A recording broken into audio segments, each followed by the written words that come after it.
So again, good morning, good afternoon, good evening, depending on where you are.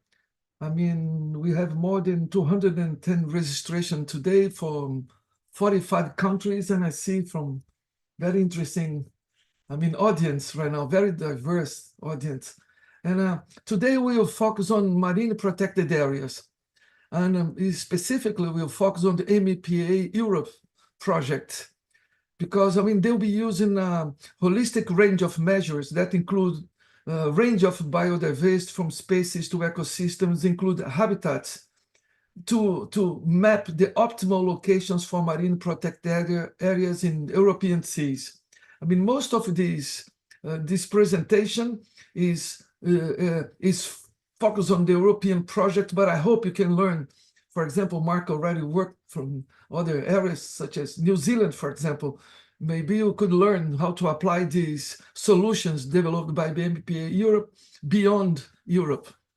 And so without no further ado, I pass to Mark. Please introduce yourself and start your presentation. Yes, it helps when I unmute myself. Hello, everybody. I'm really impressed and amazed at the number of countries involved in the chat at the moment. It's amazing. And there's a machine starting in the room behind me. So one of the problems in working from home is that sometimes the dog starts barking. So my apologies if he does this. So I'll give a little broader picture of marine protected areas, which is a little bit how I came to make this proposal to Horizon Europe when I saw the call for proposals. And that was based on my experience. I started my first time working on marine reserves was in Lough Ine in Southwest Ireland. I did my PhD there. It's the only marine reserve in Ireland and still is the only one. And then I was very lucky to get a project with the JNCC in the UK, which did a major marine ecological survey around Ireland, from which the government amazingly then decided these would be Natura 2000 sites. And we thought this was fantastic, but then we discovered that they need management plans, and the management plans are still a work in progress. So when I was in New Zealand, which is the little map in the center, this is a marine reserve we mapped, and we showed how a trophy cascade had changed the habitats. I'll mention that again. And then I was teaching a course on marine protected areas for about 15 years. This was a course set up by Bill Ballantyne, who was called the father of marine reserves in New Zealand, because he championed the very first one, and his experience was really amazing, especially the fact that really the science was less important than really the people and the local communities.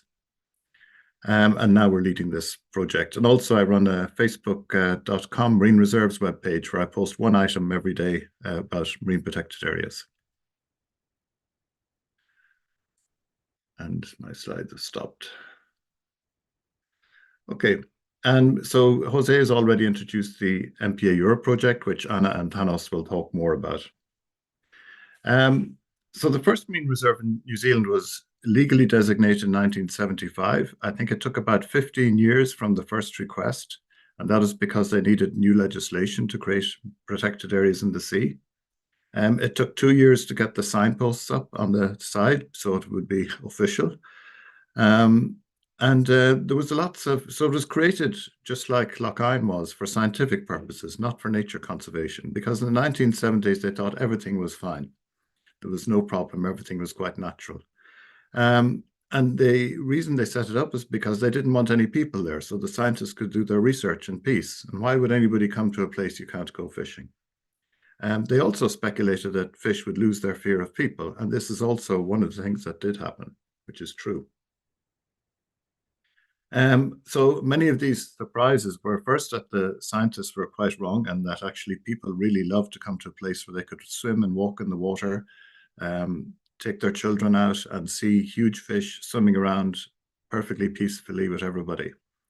And this created a tourism problem. So then they had to have more marine reserves so they could send people to other places. And now there's, I think, 48 marine reserves in New Zealand, and every one is exactly the same. Fully protected. You're not allowed to take anything. You're not allowed to take fish or shellfish or sand or seaweed. And it's perfectly simple, and everybody's quite happy. And most of these were set up by local communities, because they went and saw the first one and they said, we want one too. I used to joke with Bill that they were like chocolates. The first time you get a chocolate, you want another one. And that was the experience people had when they went to the marine reserves. We also then had a major scientific discovery after about 20 years, and this was the trophic cascade, which has now been repeated in many other countries. And this is a diagram from the late Roger Grace, who was the first scuba diver at Lee Marine Reserve. And he witnessed all this in his own lifetime. So what happens when you remove the biggest fish and the biggest lobsters, which eat sea urchins, the sea urchins proliferate, and they eat all the seaweed. So in the 1970s, when they set up this marine reserve and all the rocks were bare and covered in sea urchins, they thought this was perfectly natural. And it was only after the recovery of the food web, because there was no fishing, that they realized that actually this is a trophic cascade and it happened all over New Zealand and has probably happened all over the world. There's examples in Europe and the Americas and elsewhere, in Australia.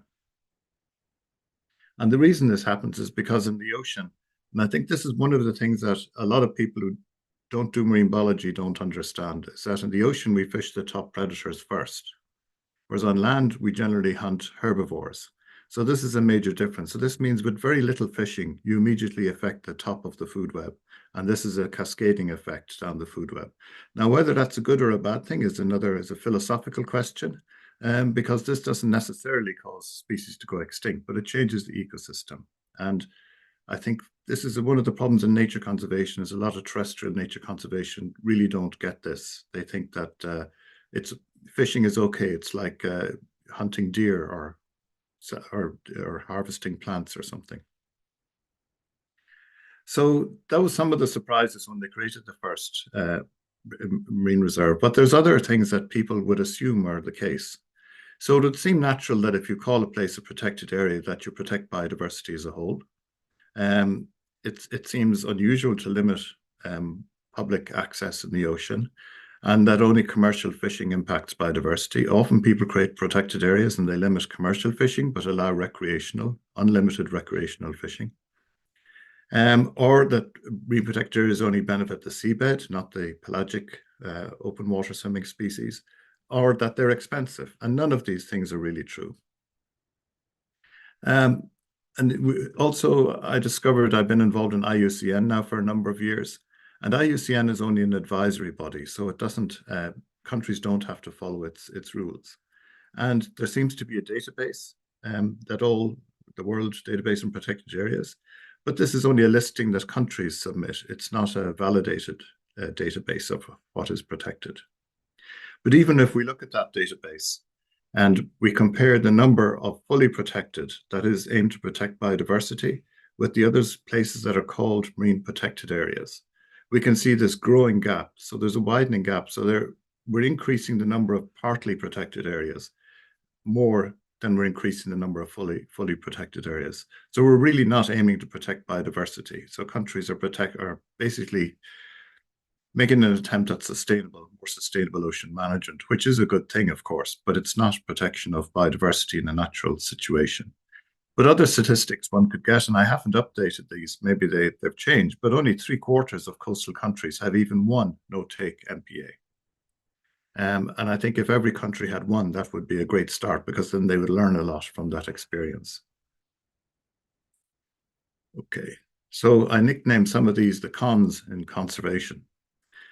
So protected doesn't really mean protected, especially underwater. There's in fact a green listed IUCN's website in Turkey or Greece, which allows all kinds of commercial fishing. There's absolutely no limits on fishing. They think this is perfectly fine. Over 94% of marine protected areas do not aim to protect biodiversity, and this isn't changing. This percentage hasn't changed in at least 10 years. And countries can call areas protected areas, and Europe does this without any qualification.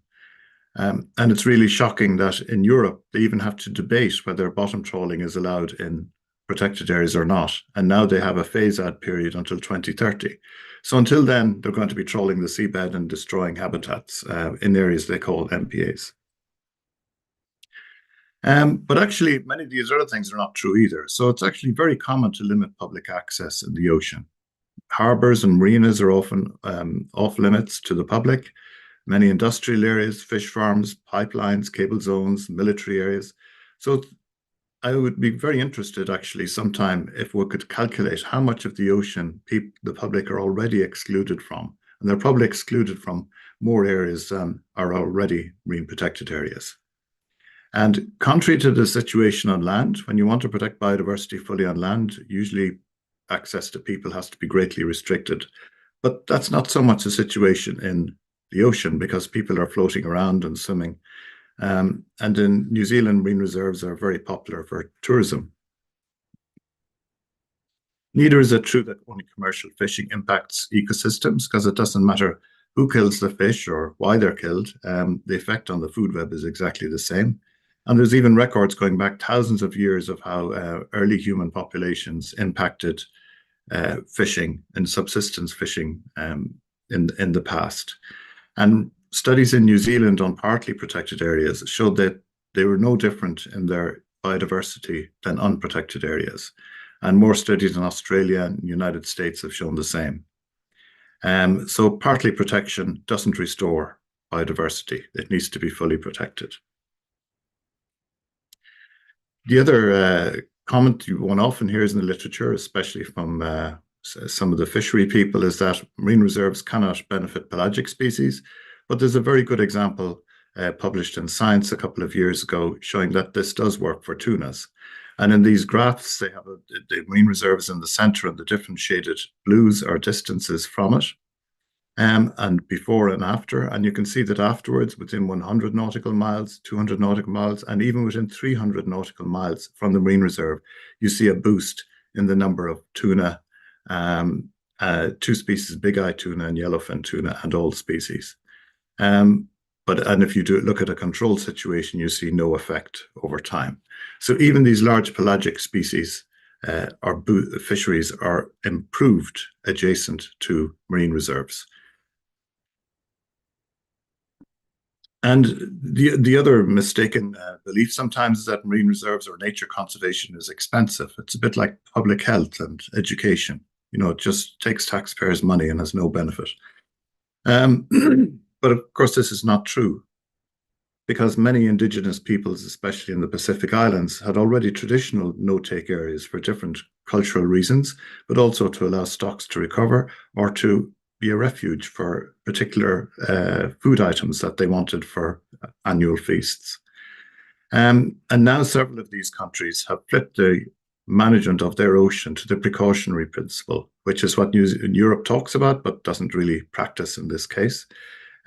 So they say that all their exclusive economic zone is protected.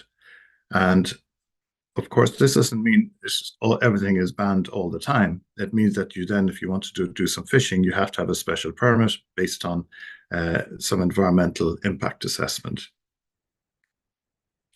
And there's a website called Big Ocean, and it shows many of these largest MPAs in the world are in the Pacific and Indian Ocean, and some in the Atlantic as well. So I wonder, will more countries follow the Pacific Island nations and flip their management practice from do what you want until somebody says stop to the precautionary principle? And also in most of these countries, they may limit commercial fishing, but they usually allow, they always allow some coastal fishing for subsistence in their local communities. And of course, this fishing is then much more sustainable because it's not competing with the big commercial fishing boats. So are MPAs expensive? There's lots of people working out what is the cost of creating an MPA. Well, there's also the cost of doing nothing. And there's also the cost of existing fishery management. And usually these two costs are never calculated. They only want the additional cost of shifting management from maybe a fishery department to a nature conservation department. And the cheapest form of management, the lowest cost, is fully protected. This has been shown in recent financial estimates of the costs of creating MPAs. There's also no evidence anywhere that marine protected areas were a cost to any fishery. And in fact, we just have a paper coming out soon where we did a review of the literature, and we found about 51 examples for the benefits of marine protected areas to fisheries and tourism. About 48 of these had examples from fisheries, and of those, 46 showed benefits to fisheries, and the other two didn't show either a positive or negative effect. They were uncertain. So this common claim you hear that MPAs displace fisheries or are a cost to fisheries, there's absolutely no evidence for this at all. And we could discuss why there's no evidence, but still, if we have 46 examples of positive effects and no examples of negative effects, it must be useful information. And this paper will be out, hopefully I just had the proofs last few days, where we reviewed this literature. And we had examples from all around the world as well. So many of the people criticizing MPAs will often point out it only works in this place, or there's only examples from that place. But in fact, there's a whole, these examples now cover all the ecosystems you can think about in the ocean except the deep sea. And the economic benefits of tourism are also clear, but of course this depends on the type of environment and its accessibility. But generally, the bigger and the older the marine protected area, you get greater tourism benefits. And the other point I made earlier is that partly protected areas don't work. A very famous fishery economist gave a talk at a conference I was at last year, and I might get in trouble for quoting this, but he said a partly protected area is like a condom with a hole in it, which is a very memorable way of remembering why partly protected areas do not work. But there's actually been some nice social science studies done in Australia looking at this, and they found that actually even the public don't really get what partly protected is. They can understand no fishing, but they really don't see the benefit of anything in between. And in fact, their fishery catch is no better in the partly protected than it is in the unprotected. So we want to move the current situation in the oceans with better management. So this really gets to marine spatial management and why marine protected areas are really part of marine spatial management and need to be included in that wider context.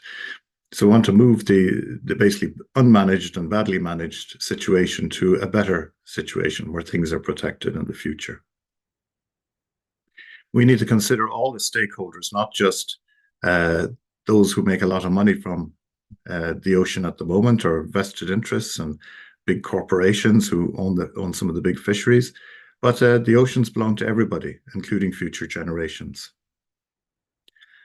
So to try and wrap up, we need marine reserves as a safe haven for threatened and economically important species for food security, and they provide an insurance value as well. They're not a radical idea. They're traditional in many indigenous cultures and probably in European ones, but we've long forgotten these benefits. They also empower local communities, because best practice is to talk to local communities about where they want marine reserves and how they would be managed, and then it leads to self-policing. So in New Zealand, the wildlife rangers only have to really pay attention to the criminals that go fishing in the marine reserves, because they usually are criminals.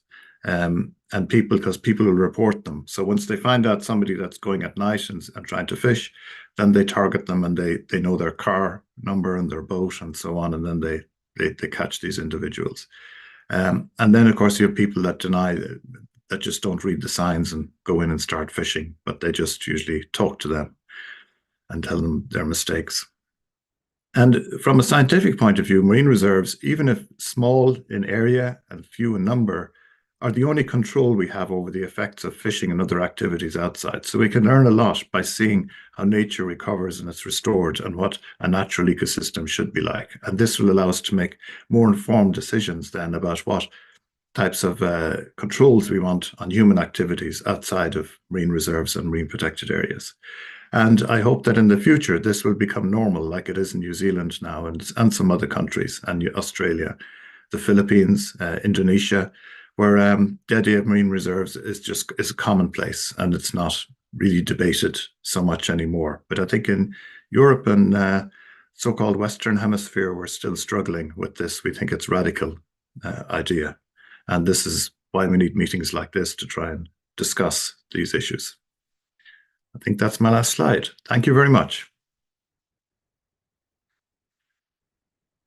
So thank you, Mark. We have already, 2 questions, but we will leave the questions to the end of the presentations, if you don't mind. And also I had people that raised their hands. I will bring you on board as soon as we finish the presentation during the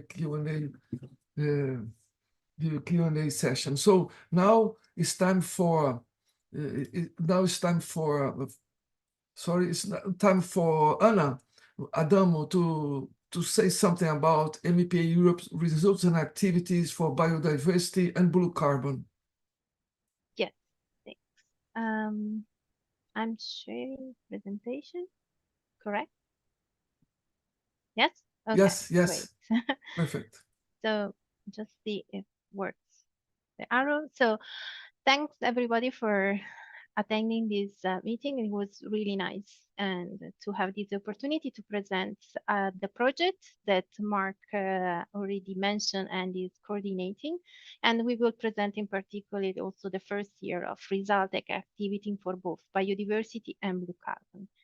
So as been mentioned before, the MPA Europe project is mapping for the optimal location for marine protected areas in Europe, and the study area is the pan-European area, so it's a little bit wider than what is usually used in the European legislation. The targets are 2 main targets, the biodiversity, and we know what is biodiversity means. In this case, we also, thanks for the introduction, as we said, is biodiversity in terms of species, ecosystem, and habitat, but we also have target the blue carbon. And just use the definition of IPCC as the blue carbon is all biological driven carbon fluxes and storage in marine sediment. So we are going to cover the marine sediment, but in particular, we also focus on those classical blue carbon habitats that are here identified from seagrass to mangrove. Of course, in our case, in the European seas, we will focus on seagrass and salt marsh. So the project components has 7 components that goes from the environmental data to the including the habitat, so also the ecosystem, the species, so biodiversity in terms of species diversity, the carbon, blue carbon sequestration or better storage. So we will develop also a blue carbon scoring system. And one of the most important component is also the connectivity in terms of oceanographic connectivity and the climate velocity. This is because it's important to see where is the biodiversity now and the current situation, but it's also important in the designation of MPA Europe, what will happen in future, if there will be any potential change in future in terms of species distribution or habitat distribution. That's why we also include this important component. Then we will actually work on the prioritization analysis, exactly identify this optimal location at European level. And it's another aspect that is important, and Thanos will talk about this, is the stakeholder engagement, and finally, obviously, the dissemination, exploitation, communication. For the prioritization analysis, as I mentioned, we will use different layers from the environmental, the habitat ecosystems, and the species level, plus the carbon sequestration, so the blue carbon layer. We will then use the systematic conservation planning approach, in particular zonation, to actually identify priority areas to protect both biodiversity and blue carbon.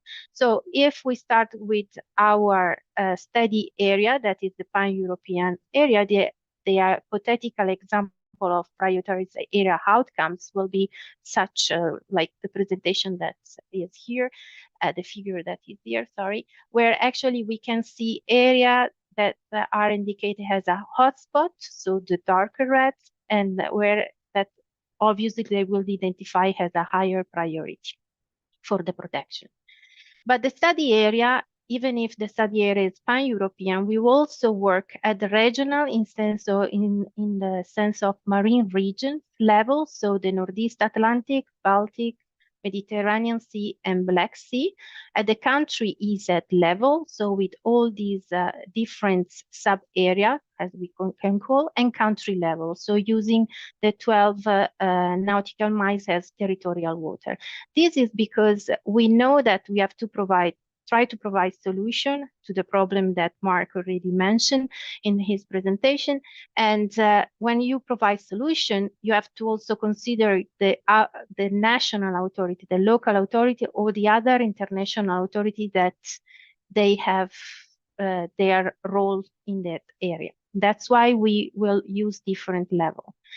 So based on the previous work that Mark published together with other colleagues, they discovered that they actually seen that the proportion of the biodiversity area protected within the proportion of the area protected is really low. It's around 70% for the 30% of the area protecting and 40% for the 10% of the protected area. So what we want to try to do, and we hope, is to at least have 80% of the representative biodiversity either within the 10% of the area protected and the 30% of the area.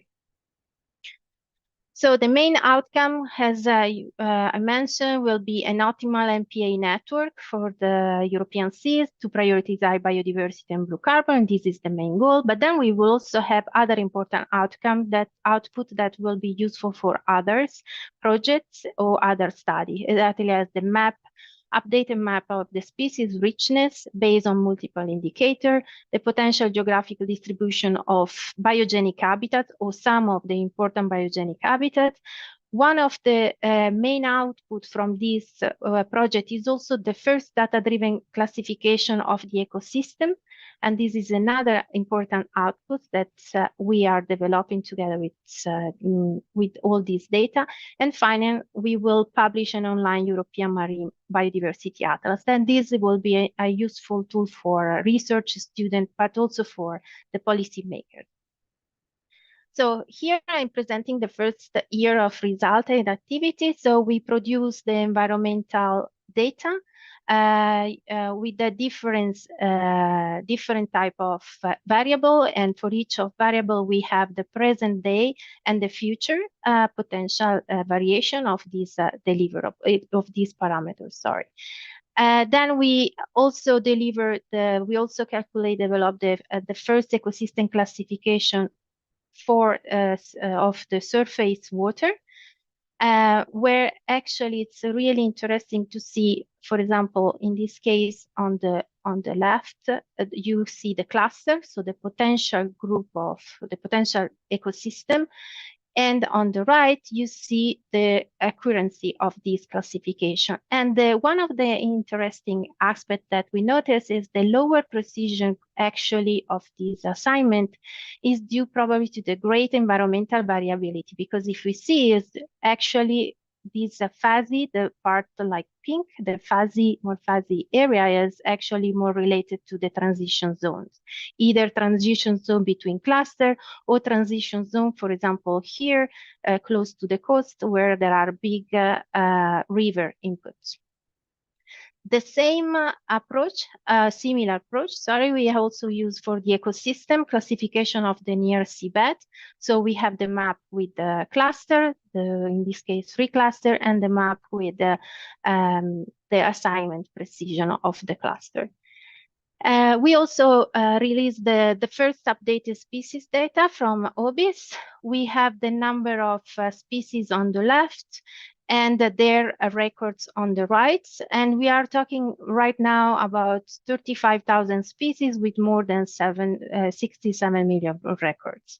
But this work is ongoing. because we are keeping adding data to our data set that in this case is OBIS, because it's one of our partner in this project. So OBIS is updating this data set, the species data set, using different database, for example, GBIF and literature. At the same time, we also applied the species and habitat distribution modeling. Our plan was to develop the species distribution model for different species, around 50,000 marine species. Obviously, the map is the number of species included in the SDM is lower than what we really have, because it depends of also the amount of record for each species at the pan-European level. And then we also planned to have the habitat distribution model. So we have the species distribution model, the biogenic habitat distribution model, and finally we will also include the conservation status of either species and habitat, so both of them, and the range.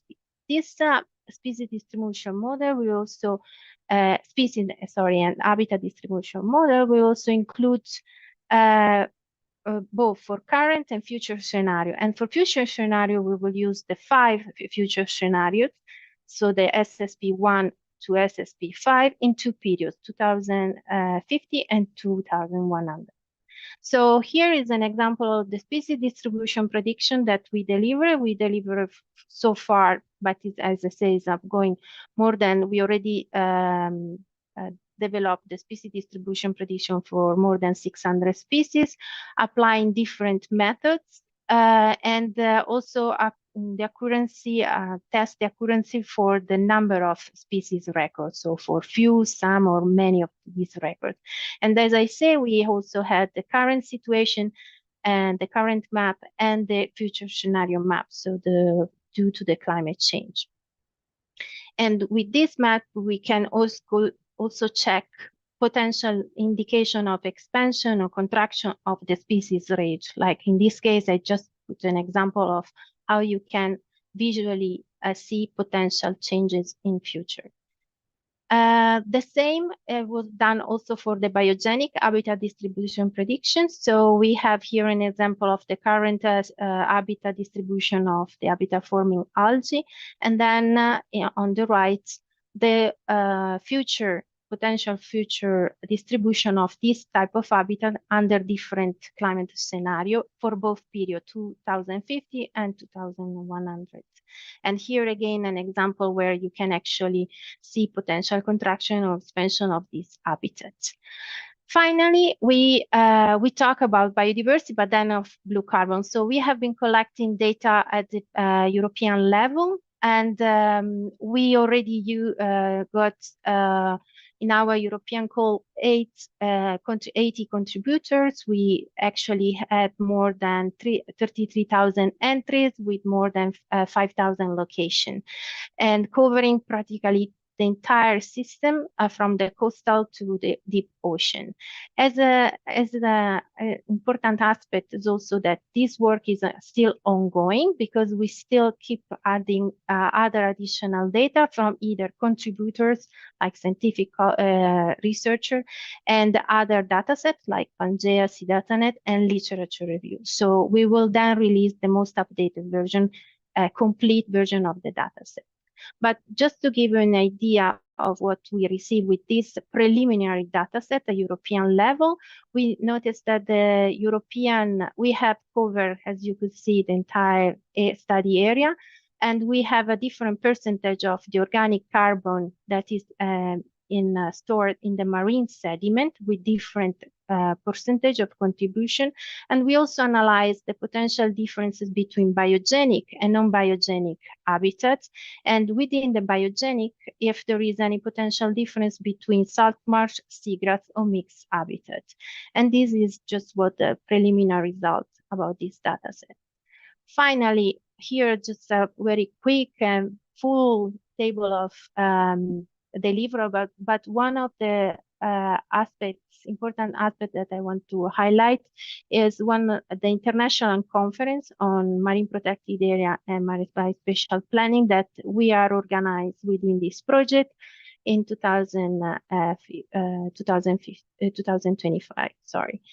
And thank you. I hope that I didn't use too much time. Oh no, thank you so much. Lots of information. Fantastic. I mean, the questions keep popping in. I mean, my mobile phone, my WhatsApp is always questions, questions, questions, and questions, but we will let the questions to be, let's say, responded after Thanos. So Thanos, the floor is yours now. Let me share my screen, actually. So far, Anna and Mark actually talked and mentioned about human impact, public access, coexistence, and so on. And all these are related to space. So at the moment, in European level, most of the countries have adapted their MSPs, and others are currently revisiting their plans. So for us as a project, it's important the information out of the research to reach the policy decision makers, because we are in a very good momentum, we think, in order to take some decisions for the future. So we are trying to include different stakeholders in this process that are, of course, very much related to the spatial planning. So why we thought about that? Because MSP is working on the reduction of conflicts and creation of synergies. As Mark mentioned before, for example, tourism with MPAs could be something to consider. And it can increase also cross-border cooperation, but also develop coherent networks of protected areas. Of course, it's important here to, although we are talking about regions and sea basins, that this planning process is a national process. And sometimes we face the problem that the responsible authorities are different from the ministries that are responsible for MPAs. However, as we have seen already, not just from our project, but for relevant work from others, is climate change leads to the redistribution of marine biodiversity and human activities in different ways. But this should be considered by the policy and legal. This will imply actual policy and legal challenges that should be taken in accordance for future interactions. Through the MSP and the stakeholders is really important to understand that is a tool. MSP is a tool for a comprehensive dialogue between the different stakeholders. And we will see later that these stakeholders are a lot, actually. And it's a pivotal tool in order to follow a sustainable blue economy that actually integrates the marine and land policies. And for that, it's very important to include all possible stakeholders, and including even citizens, in order to discuss about potential futures for the use of the sea. We should reduce the monopolistic effect of any sector for a common good, actually, and try to solve any possible conflict with a multi-use approach and coexistence option. And all this in order to develop a blue economy that supports always the national and EU economy in local and national scales. Talking about stakeholders, and this is a very important aspect for our work. And during the process of the maritime spatial planning, we have different steps when we are processing and we are going with in order to adapt the plans. So we have the definition, the developing, the assessing, implementing, and the following up of the plans, including different indicators, different variables. But always, governance and stakeholder mobilization is in the middle, because can come in this process always in every moment. It's really important to consider them. We have seen, as I presented already, these were the maritime spatial planning steps, but at the same time, we have to consider that there are a lot of different frameworks, a lot of different regulatories that we need to follow, like very recently the Green Deal, MSFD, natural directives, and so on. However, in all these aspects, it's really important to consider the position of the stakeholders. And we can see here that they are a lot. So we need to find a way to integrate them in the best way in order to mobilize them and make it as inclusive as possible, because it's a complex process in order to mobilize all different groups and bring them at the same level of information and consultation. With this slide, we would like to present that MSP is becoming more and more a hot topic, I would say, but the recent years with more publications so far. But it's important to see that most of the MSP scientific articles are referring to environmental issues, environmental sciences, studies, and marine and biology. So this has to do a lot with the marine protection. And why this? Because we have seen that space is limited. We know that space is limited. Sectors are growing, and when we are starting to have, we need to consider really well on how and where we need to find a way of protecting our oceans. This is a very nice infographic coming from the EU MSP platform. So it's nice to see even in this infographic how busy our seas are. Coming back to our project, as Anna mentioned in the beginning, we have the different scientific parts, let's say, but all this in order to inform the interested parties on regional and national level, and have possible case studies to see how our results can contribute actually on their ongoing activities. So far, we have engaged with more than 50 stakeholders.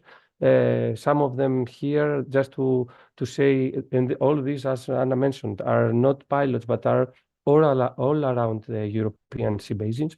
So we have engaged with national authorities and institutes, with different NGOs, with regional organizations, but also at the same time with ongoing projects that have same objectives, and we can complement with our work. And BlueMissionAA is one of them. We have already received, after a year, some stakeholder feedback. You can find this in the frequent asked questions in our website. So we had discussions on the specific scopes and outcomes of our projects. In red, you can find something that are really relevant to MPAs and the protection. Very important, the data sources that we have used, because at the end we need this data with the climate change modeling also in order to incorporate in the existing data for the future use. The resolution, the blue carbon scoring system that Anna mentioned, the climate change requests, and of course, as I said, regarding the case studies, because at the end is a national priority on how better to use these results that could be recommended of this kind of projects. Of course, there are other discussions, and also for other effective area-based conservation measures and so far. So it's important to see on how all these results that Anna mentioned before will be used in the future, and actually from the national processes. To this end, and before closing, actually, we have regional engagement with the different sea basins. So firstly, we will start with presenting these results and having a discussion with the stakeholders that are related to the plans. We will start with the Baltic region, the 29th February, and we will join forces with another ongoing project, the Protect Baltic, where we will have discussion for policy recommendations, but also how to use the results of our projects. This regional engagement will follow. We will most probably have also a collaboration with the Blue Mission for the Atlantic and North. We will come back to you, and nice to see that we have almost 100 people following already. And as Anna mentioned, a nice moment for the project will be that July 2025, we are organizing an MPA and MSP aspect international conference in Bodø in Norway, and we will be happy to have most of you there. Thank you, and I hope that was in the time, and there is plenty of time for discussion. Again, thank you so much for, the three presentations. There are so many questions here. Mark has been actively saving us some time to reply to these questions. Thank you so much. So you can, all the audience can, go to the Q&A box and to read the questions and answers. but there are still some questions left. We still have about 15 minutes to discuss. But I will start with the anonymous attendee that asked, with the changing climate, how can we use MPAs to protect the species that are shifting their ranges with warming temperatures? I will try to answer this one because it's a very common question at the stakeholders meetings, and probably one of Anna's slides gives a hint to it. When we actually look at the range of a species, they will only change at the northern and southern limits of their range.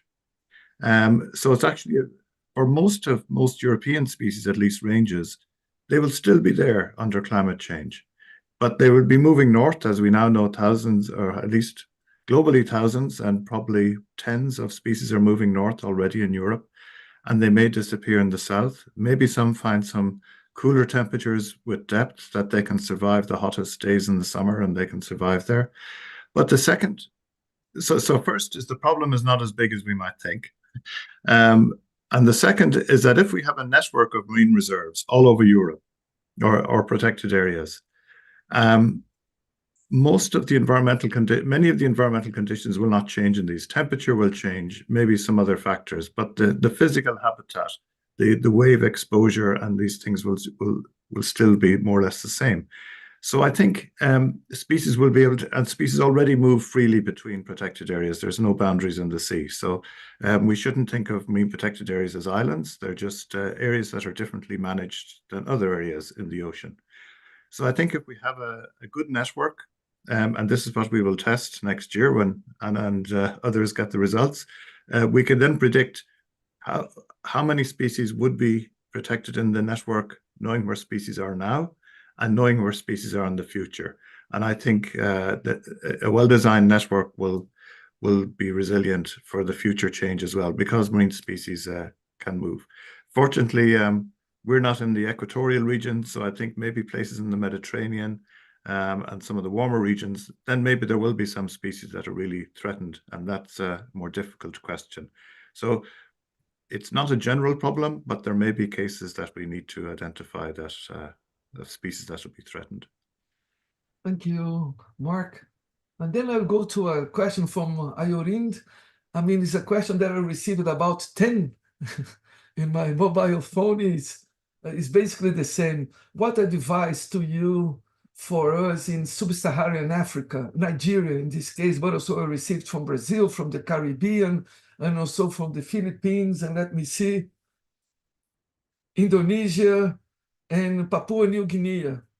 I mean, so what advice to you for us? I mean, that how can you have MPAs on how to go about this implementation, and what can you offer, if you can offer any kind of technical support, if it's possible. So how they can connect with you to learn a little bit, I mean, to understand how to start the process of implementation of their MPAs. Well, Indonesia should be giving us advice, because Indonesia probably has proportionately more protected areas than Europe. And some of my research in this project were inspired by an Indonesian, Irawan Asad, who was a PhD student of mine, and he's now a climate change advisor to the Indonesian government. And Indonesia has a lot of experience with protected areas with local communities in different kinds. And I know people that have talked to communities, and they say that within 30 minutes in a village, you have a meeting, and an NGO would go there and say, if you want to have a no-take area, we can provide some advice, technical support, maybe policing support, and so on. And they say within a few minutes, most people say, oh yeah, we get the idea, and they either like it or they don't. And if they don't like it, you go to the next village and you ask them, do they want to support conservation? Because really, when it comes to it, people are the same everywhere. You know, some people are a little bit more selfish or distrusting. Some are more socially active, and it's kind of the same story everywhere. And fairness is very important. A lot of coastal communities feel they've been badly treated by the government because they allow big commercial industry into their area, not just in fishing, but in mining and other things. So I think Yeah, I think from the guy from Nigeria who asked the question, or lady, I don't know. Yeah, exactly. Yeah, Yeah. my Indonesian student also had a T-shirt, and on the T-shirt it said, "Just do it." So you have to make a start and talk to people. If people think it's a good idea, then you get government support for regulations, and then it becomes self-policing, and eventually you hope it becomes normal. People just say, "Well, that place you're not allowed fishing. This place you're not allowed to this or whatever." And yeah, I don't think it needs a lot of technical expertise. It's more Thanos's area, Marine Spatial Planning and dealing with Yeah. people. So maybe Thanos has some Yeah. suggestions as well. Yeah, maybe No, Thanos, the could you important add thing, something? Yeah. yeah, just to add very quickly here, Jose, the important thing is what you, Mark, mentioned. Local communities are playing a crucial role, but at the same time, because it's a national process, all relevant stakeholders need to be on the same line. And this is the major difficulty, I would say, because there are a lot of different stakeholders involved, and this is something that we need to find a way to make it easier for these communities. Yeah. Well, anyway, these conditions also must be different for each country, sometimes each region. I mean, this integration of stakeholder engagement, I mean, like grassroots movements meeting with top-down policies for protection. I mean, but also giving credit to Anna's presentation, we still need a lot of data simulation and all that. Do you think this is crucially important, or it will happen along the time after implementing this protected area, something like that, to get all this data to justify for policymakers what you're doing? Well, even if we use now the best data that we have, this data will increase and this data will change, and especially the occurrences of the data or the models, because we know model has include part of its uncertainty. So we have to keep doing this in future, obviously. But now it's extremely important what we are developing now under this project, because it's really try to have the most complete information that we can have here at the European level, obviously. In terms of biodiversity and blue carbon, because we know that we are not including all the maritime activities that are ongoing in our area, but this is something that we decided to face in a different way. So at certain points, like after our prioritization analysis, we will actually work in collaboration with other projects that are developing this data. So back to your question, yes, we need to keep doing this even in future, because the data is changing and is increasing in quality and quantity. Yes, good. I have a question from Maria Baker. How do you see Hi. your work can inform the High Seas Treaty ongoing work around the planning of MPAs? There are sure to be many lessons learned. So how can you inform, how can you support the High Seas Treaty and otherwise as well? Okay, in terms of data as MPA Europe projects, the deep sea, or at least the high sea in terms of in the area of Northeast Atlantic, in theory is not included, but we are also interested in that area. So we are still discussing internally if we can actually expand our study area, the official study area, and cover that a part of the ocean. That is extremely important. This is because depends of the data that we have. If we have a good data and still uncertainty level in the data for the coastal one, well, this is huge and more problematic for the high sea and the deep. But we know that is extremely important, and we don't want the authorities, international, local, or national authorities going to underestimate this part of the ocean. So we are trying to see how much we can contribute with the data. In terms of planning implementation of MPA, I would say Mark and Thanos, maybe they have more experience than me for that one. I'm covering more the data part. But yes, I think we could actually use probably a similar approach. If this works in coastal water and has some benefit, why not in the ocean? Since the ocean doesn't have boundary, as Mark say, and MPA are not islands, so it's just a big, enormous environment ecosystem. So, but this is, I mean, my point of view. Do you want to add something, Mark? Yeah, I think the new definition of a marine protected area in the High Seas Agreement is actually the best one I've seen so far. It really advances over the ones in the IUCN and CBD had before. So I'm very impressed with that because often in these agreements, they dilute everything to make everybody happy. But in this case, they have a nice definition. But then again, I think you would think that in the high seas, it should be easier because there's no people living there generally. And it should be easier, but then you have different countries involved and agreements. So with some, we do have the Ross Sea in Antarctica, which is a high seas area. That is one of the biggest marine protected areas in the world, the Ross Sea one. So that there is an example already. So it is possible, and there are, as Maria knows better than me probably, there are initiatives underway to create no fishing areas in the high seas as well. And there's plenty of evidence that if we banned all fishing in the high seas, it would only affect something like 1% of fishery catch, and it would save a lot of fuel, reduce carbon emissions, and help boost coastal fishery populations. And relatively few countries fish the high seas. I think only 6 or 7. So That's a very some ways important point. Yeah, it's not such a big problem if those countries could agree with each other, which is probably not going to happen in very soon. But well, this discussion really goes along with the title of a presentation, the myths, behind this idea of the MPAs.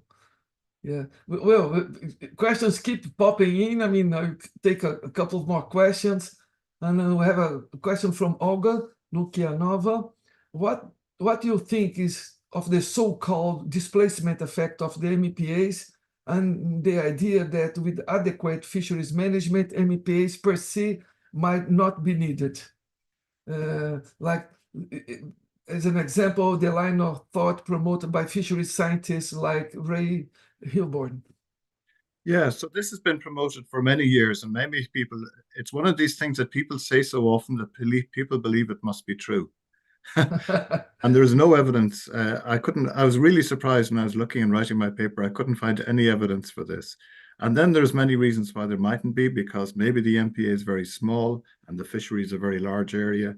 Or maybe the MPA didn't really displace more than one fishery or one fish stock. So, but actually then when you think about it, and maybe they just didn't collect the data, but then why would they collect the data that is collected? Shows benefits to fisheries outside the protected areas from spillover effects. So I think within a few years, any displacement effect is probably outweighed by the spillover benefit. So this may be the reason it's in the long term, there's no negative, there's benefits to fisheries rather than costs. And then, of course, the other factor is that fishing is being managed outside by a range of measures already. So maybe they've already reducing fishery catches outside, quotas are reduced. So there's often a lack of information on what fishery management is happening as well. And maybe this accounts for this.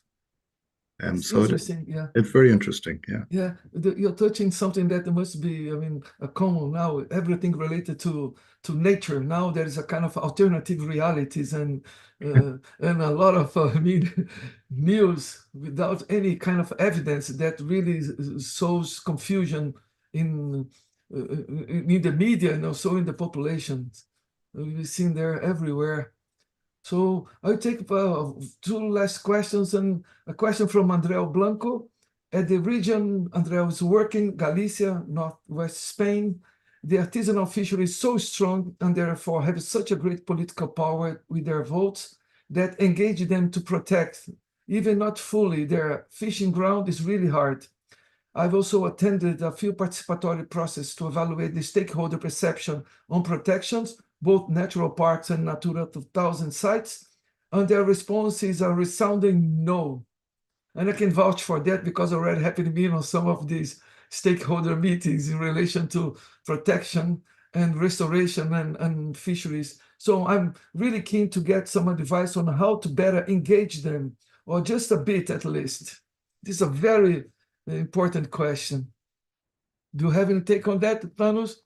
It's true that it's a continuous effort. I mean, we have seen different fisheries actually are very strong. That's true, because it's actually the users of the sea are the ones that are really depending on that. But it's very important to find a way to demonstrate them the real results out of it, how they can get benefit out of that.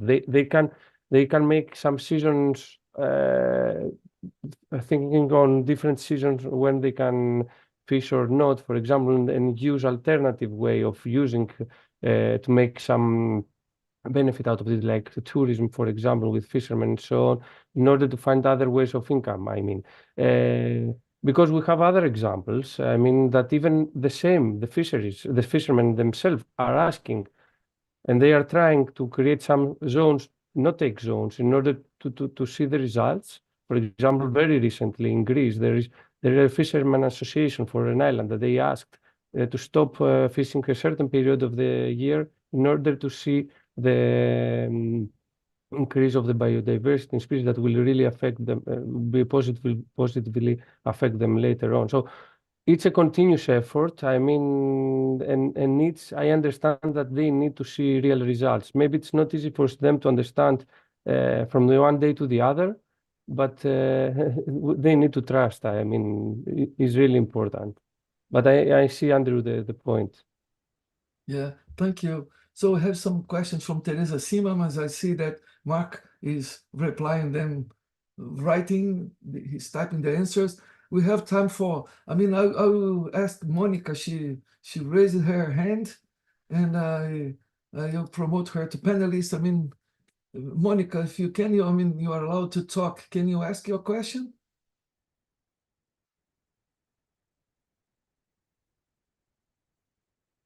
We can't hear you, Monica.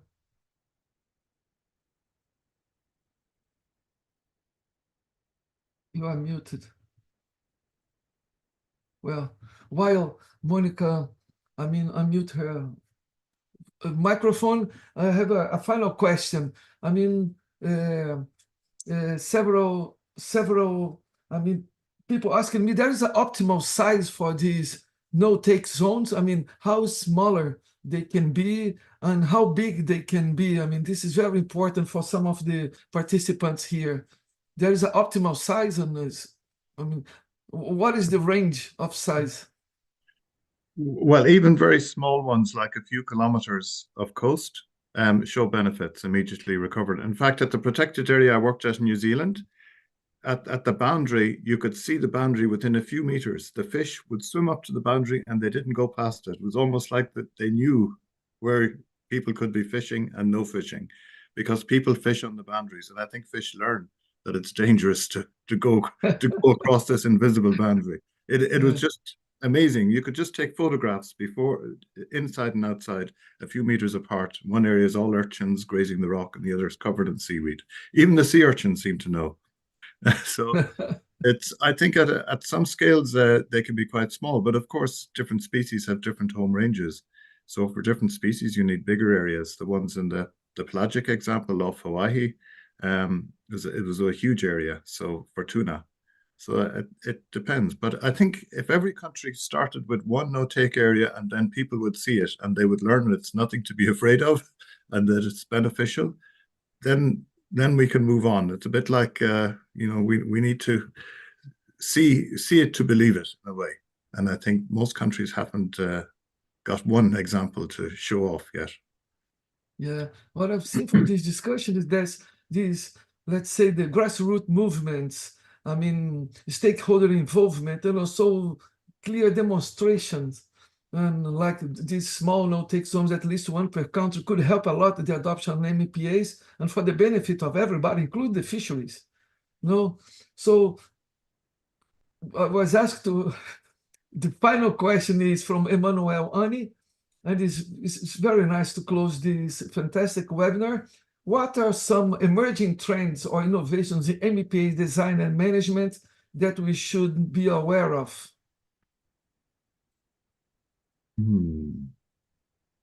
I don't know. I'll ask my colleagues, but somebody also asked a question about other effective conservation measures, which Yes. is TBD. This is one new trend, which is very interesting because it uses the word effective.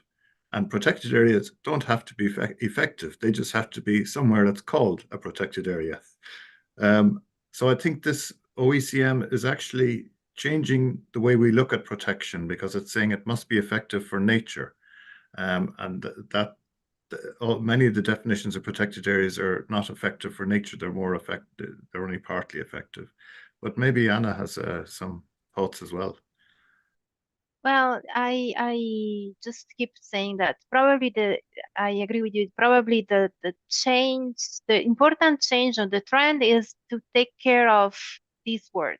So I weighting very well and choose very well the terminology, because so far it was protected, but then now even at European level we say strictly protect, and then if we define what is strictly protect, but then obviously there is another discussion if that definition is really that meaning or another meaning, but this is really because it's more it's more linked to the fact that we need to move from what is the regular economy to the blue economy, so the sustainable blue economy. So now we use so much the land, and now we are going to move to the marine ecosystem. So it's really beyond the easy definition of the term. So but yeah, the trend is that now we are actually, we can see that they are taking care about details that before was probably, it was not so important. But then other trend in this moment, I couldn't see. Maybe Thanos? Yeah, maybe Thanos, some final words. No, I don't want to add MPA is a process, not exactly. a paper drawing, it's a have seen process. it's a long process. It's a long process, and that's why we actually highlighted that in the presentation. And in all this process, we have a lot of different things to consider, a lot of different stakeholders to consider. So it's a complex exercise, we know, but it's something that we are looking into in order to see how to better move forward with that. Yes, thank you so much. So before closing the session, I will tell you that we will be launching the MPA Award together with MPA Europe, Blue Mission and MPA Europe. It will be given to the two best MPA projects that endorse the mission charter by the end of this month. We'll be receiving some more emails, more information. And so thank you so much, Mark, Anna, and Thanos. Was a fantastic session. You must have read, all the congratulations about your presentations and a lot of questions. So thank you really, really very much for this session. So the floor is yours, Mark. Jose, can I keep answering the question and answers after we finish? Yes, of course. And then we can keep a copy. It's very interesting for us to get this feedback, because then we know what to say in the next time. Yes, of course. Yes, I will let the session open. Don't worry about that. Great. So, and Valerie, thank you for the support. Yeah, Valerie, thank can you very much. Yes, Valerie and Thank Andrea, you. how are you? These are the team that really make things happen at their center. Andrea and Excellent Valerie. presentation, everyone. Yeah, really great session. Thank you very much. Thank you, Bye. everyone, Thank you so much. for attending. Thank you, and a nice Thank you. question.